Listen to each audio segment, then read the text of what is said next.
जम्मू की तरफ से जम्मू पुलिस और साथ में सांबा पुलिस ने जो मिलकर के काम किया है, मगर सबसे पहले मैं चाहूंगा कि एकदम ताज़ा जो ऑपरेशन जम्मू पुलिस ने किया है उसके बारे में आईजी साहब आपको ब्रीफ करें। जो बहुत बड़ी आईडी, जो आज एक बहुत बड़ा खतरा जो जम्मू शहर में टला है, उसके बारे में आईजी साहब जिक्र करें। बाकी दो ऑपरेशंस का जिक्र मैं इसके बाद में करूंगा।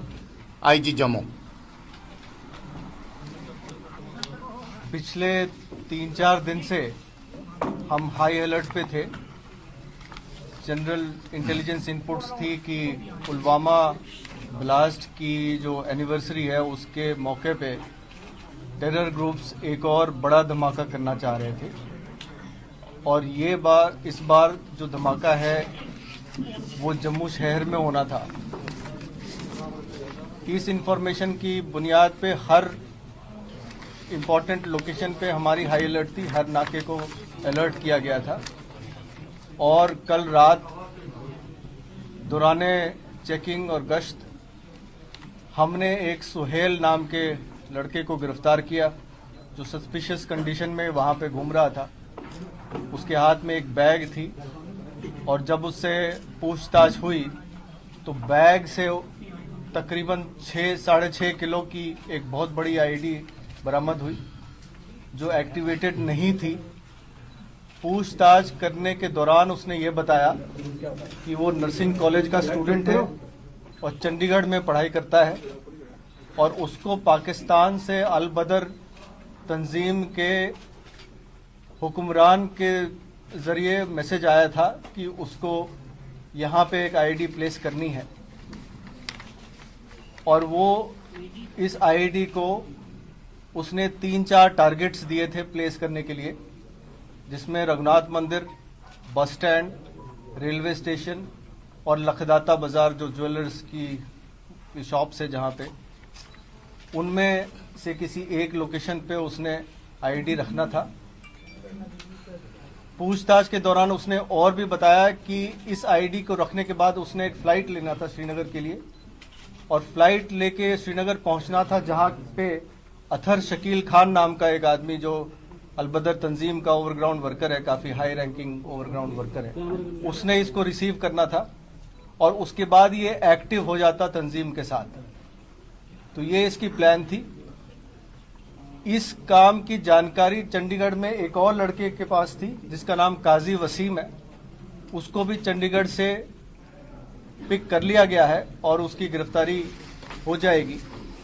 साथ ही साथ एक और साथी इनकी तंजीम से जुड़ा हुआ है, जिसका नाम आबिद नबी है,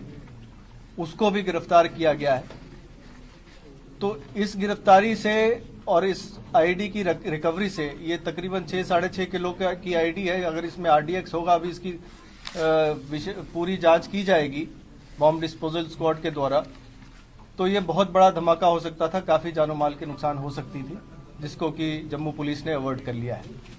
साथ ही साथ कल देर रात की गश्त में सांबा के इलाके में झांग एरिया है, जो कि रामनगर पुलिस स्टेशन के अंदर आता है, रामगढ़ पुलिस स्टेशन के अंदर आता है सांबा में। वहां जो गश्ती दल थे उसने 6 पिस्तौल और 15 छोटी आईडीज ये रिकवर किए। इसके अलावा जो है पिस्टल्स की एम्युनिशंस है। इस पे तफ्तीश जारी है, और इसके जो बैकवर्ड फॉरवर्ड लिंकेजेस पे हम काम कर रहे हैं। मैं इसके साथ ही जम्मू और सांबा पुलिस को कॉम्प्लीमेंट करते हुए और इनके सीनियर लीडर्स को कॉम्प्लीमेंट करते हुए बाकी दो इम्पोर्टेंट ऑपरेशंस की जानकारी आपको देना चाहता हूं। आपको याद होगा कि पाकिस्तान स्पॉन्सर्ड जो टेररिज्म है उसको वो नए नए चेहरे प्रदान करने की कोशिश में हमेशा रहते थे, और पिछले कुछ अरसे में 1-2 ग्रुप ऐसे नए फ्लोट किए गए जिनके जरिए से जैश ए मोहम्मद, जो कि पाकिस्तान का टेररिस्ट आउटफिट है, लश्कर तौयबा जो कि पाकिस्तान का टेररिस्ट आउटफिट है, वहां की सरजमीन से काम करता है, उस आउटफिट को लोकल कश्मीरी नाम देने के लिए इनकी की हुई आतंकी कार्रवाइयों को दहशतवादी की कार्रवाइयों को लोकल नाम देने के लिए जहां पर नए आउटफिट जो है वो खड़े किए गए, उसमें टीआरएफ के नाम से एक आउटफिट आया, द रेजिस्टेंस फ्रंट, जो लश्कर तौबा का एक फ्रंट है, लोकल नाम है। जितनी कार्रवाइयां लश्कर तौबा पिछले अरसे से कर रहा है वो वो टीआरएफ के नाम पे जहां पर ओन की जाती थी। उसके अलावा जैश ए मोहम्मद, जो दूसरा ड्रग्ड टेररिस्ट आउटफिट है पाकिस्तान का, उन्होंने नए नए जहां पर ग्रुप खड़े करने की कोशिश की, जिसमें एक ग्रुप हाल ही में अगस्त 20 से एक्टिव हुआ लश्कर मुस्तफ़ा के नाम से। इनकी ट्रैकिंग कश्मीर की तरफ से काफी लंबे अरसे से दोनों नए खड़े हुए ग्रुप्स की लीडरशिप की जा रही थी, और कश्मीर की पुलिस, खासतौर पे अनंतनाग की पुलिस ने जम्मू पुलिस के साथ मिलकर के इन दोनों ग्रुप्स की लीडरशिप को बेनकाब किया, और दोनों के चीफ कमांडर जो हैं उनको पकड़ लिया गया है। उनमें से एक जो चीफ कमांडर है, इसका हदैतुल्लाह मलिक नाम है। हदैतुल्लाह मलिक जैश का, जैसे मैंने कहा कि जो लोकल आउटफिट लश्कर मुस्तफ़ा है उसको लीड कर रहा था, और पिछले काफी अरसे से वो एक्टिव था मिलिटेंसी रिलेटेड कार्रवाइयों में। काफी लंबा अरसा ओजीडब्ल्यू का काम करता रहा, और उसके बाद एक्टिव मिलिटेंट बन के जैश के साथ, जैश के डायरेक्शन के ऊपर उसने नया एक आउटफिट तैयार किया। वो आउटफिट तैयार करने के बाद साउथ कश्मीर के एरिया में आतंकी कार्रवाइयां अलग अलग तरह की करता रहा, और अभी इस ताक में था कि जम्मू के इस एरिया के अंदर अपना हाइडआउट, अपना अड्डा तैयार किया जाए, ताकि आतंकी कार्रवाइयां कश्मीर के साथ साथ जम्मू के एरिया में भी की जा सके। और उसके अलावा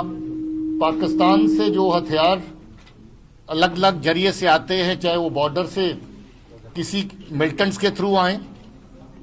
जो टनल्स खोदी गई उसके थ्रू भेजे,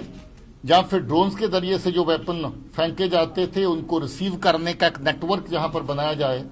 और फिर उनको ट्रांसपोर्ट करके कश्मीर भी भेजा जाए। इसके साथ इसने एक और नेटवर्क खड़ा किया था, जो पंजाब के साथ मिलकर जो इसके साथी हैं उनके जरिए से बिहार से वेपन मंगवाने का नेटवर्क खड़ा किया था, और बिहार से अभी तक 7 से ज्यादा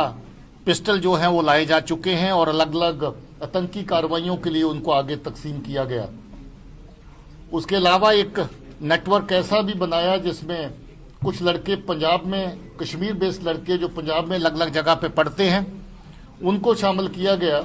और जब जब उनकी जरूरत पड़ती है किसी कार्रवाई के लिए जम्मू में या कश्मीर में या बाहर से वेपन को ट्रांसपोर्ट करने के लिए उनका इस्तेमाल किया गया। जैसे ये आईडी वाले केस में आपने देखा कि ये भी लड़का पंजाब में पढ़ रहा था, इसके साथी भी 1-2 पंजाब में बेस बना के काम कर रहे थे, उन्हीं को इस्तेमाल करके छपरा बिहार से जो 7 पिस्टल लाए गए वो इसमें उसका खुलासा हुआ है। इसके अलावा आपको याद होगा कि 2018 में बहुत सारी आतंकी कार्रवाइयों में जैश ए मोहम्मद शामिल था। बहुत सारे दहशतगर्द पाकिस्तान की तरफ से एक टनल के जरिए से जहां पर आते थे, और उस टनल के जरिए से जो आतंकी आते थे उनको रिसीव करने के लिए आशिक नेंगरू नाम का एक कश्मीरी दहशतगर्द आता था। ये उसका एसोसिएट रहा, और किसी एक स्टेज के ऊपर आशिक नेंगरू को दिसंबर 19 के आसपास उसको जहां से टनल के जरिए से परिवार के समेत, जिस टनल से आतंकवादियों को लाया जाता था उसी टनल से परिवार समेत उसको निकाल के पाकिस्तान भेजा गया। आशिक नेंगरू अभी पाकिस्तान से पाकिस्तानी एजेंसियों के इशारे पर दहशतगर्दी को डायरेक्शन दे रहा है, और दहशतगर्दी की लॉजिस्टिक और बाकी इंतजाम कर रहा है। इसके साथ साथ इस आतंकी को जो पाकिस्तान में हैंडल करने वाला आदमी है, जिसको अलियास डॉक्टर के नाम से जानते हैं, उसके कहने पर यह बंदा दिल्ली भी जाता है, और दिल्ली में जाकर के हमारे एनएसए साहब अजीत डोवल साहब के जो जहां पर ऑफिस है उन एरिया की रैकी करता है, फिल्म बनाता है, और वो फिल्म बना के पाकिस्तान अपने हैंडलर को भेजी जाती है, जिसका मतलब ये हुआ कि ये जम्मू कश्मीर के साथ साथ दिल्ली के अंदर भी अपने टारगेट जिनको ये निशाने पे लाना चाहते थे, खासतौर पे जैश ए मोहम्मद जिनको निशाने पे लाना चाहती थी, उनकी रैकी इनके जरिए से करवा रही थी। और उस रैकी के बाद वहां पर भी इस तरह की दहशतगर्दी की कार्रवाइयां प्लान करने का मंसूबा पाकिस्तान की एजेंसी ने, खासतौर पर जैश ए मोहम्मद ने बना रखा था। तो ये बहुत बड़ी कामयाबी है जिसके चलते ये जो हदायतुल्लाह के पकड़े जाने के बाद इन चीज़ों का खुलासा हुआ। एक बैंक लूटा गया था नवंबर 20 में शोपियां के एरिया में, 60 लाख रुपए बैंक की कैश वैन जा रही थी, उसको रोक करके उससे कैश लूट लिया गया था। उसमें भी ये तंकी इसके साथ जो शामिल थे वो आइडेंटिफाई हुए हैं और इसने माना है कि बैंक कैश की लूटिंग में इसी का हाथ था। इसकी निशानदेही पर अभी तक इसके 4 एसोसिएट पकड़े गए हैं, इसकी वाइफ भी उसमें शामिल है, बाकी टेररिस्ट एसोसिएट भी पकड़े गए हैं और पुलिस की बाकी की कार्रवाई अभी जम्मू कश्मीर में जम्मू जिला की पुलिस और अनंतनाग की पुलिस अपने डीआईजी और आईजी की क़यादत में मिलकर के उस पर फर्दर जो इंटेरोगेशन का सिलसिला भी जारी रखा हुआ है। दूसरी बड़ी कामयाबी जो हदायतुल्लाह के अलावा जो 12 और 13 की रात को जो दूसरा तंकी पकड़ा गया है जिसका नाम जहूर है,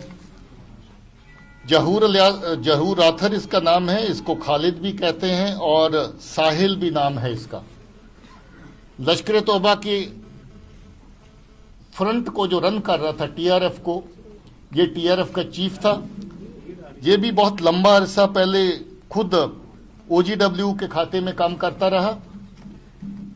इसकी बड़ी बात यह है कि ये बहुत पुराना ट्रेंड मिलिटेंट है। 2002 में ये हिजबुल मुजाहिदीन के साथ काम करता था, जहां से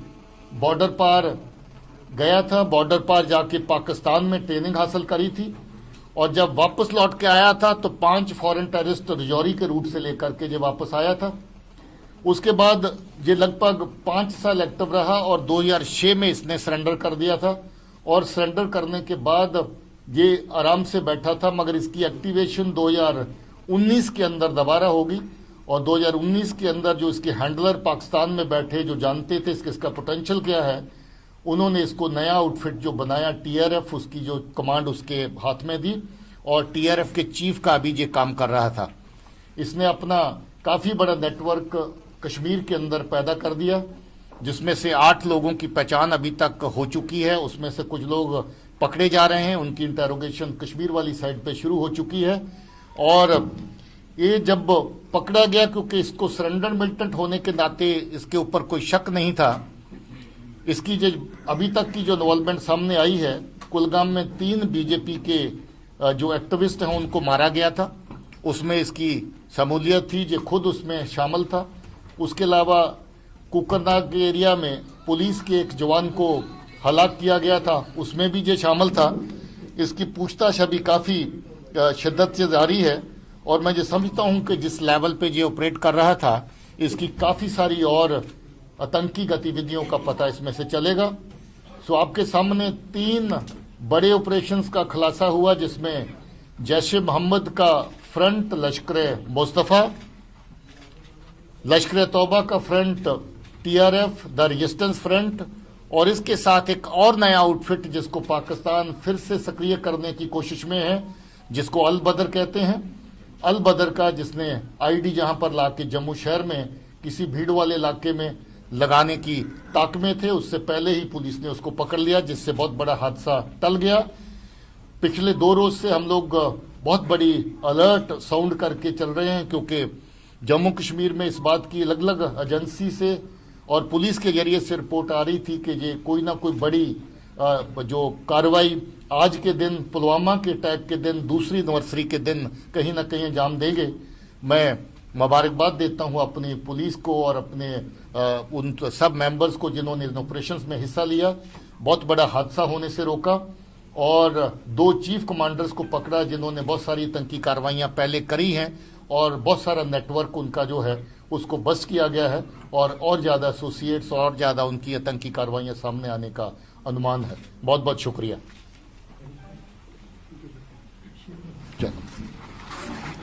जम्मू शहर में जो चोरियां हो रही हैं उसको लेकर कोई बयान नहीं, क्योंकि काफी सारे इंसिडेंट्स हो रहे हैं